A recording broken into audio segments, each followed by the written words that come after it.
DCP દ્વારા સંગમ વિસ્તારમાં combing patrolling હાથ ધરવામાં આવ્યું. વડોદરા શહેરમાં આવેલ ઝોન 4 ડીસીપી દ્વારા સંગમ વિસ્તારમાં કોમ્બિંગ પેટ્રોલિંગ હાથ ધરવામાં આવ્યું. સંઘર્ષ પર વ્યક્તિઓને અટકાયત કરવામાં આવી. નંબર પ્લેટ વગરની લાયસન્સ વગરના વ્યક્તિઓની ગાડીઓ જમા કરવામાં આવી.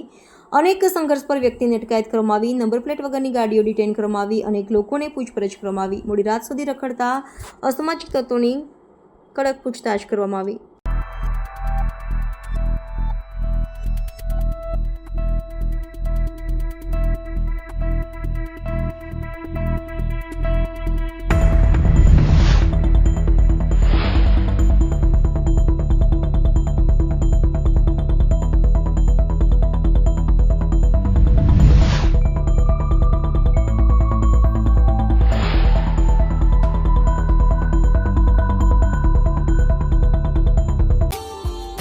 Subscribe now and press the bell icon.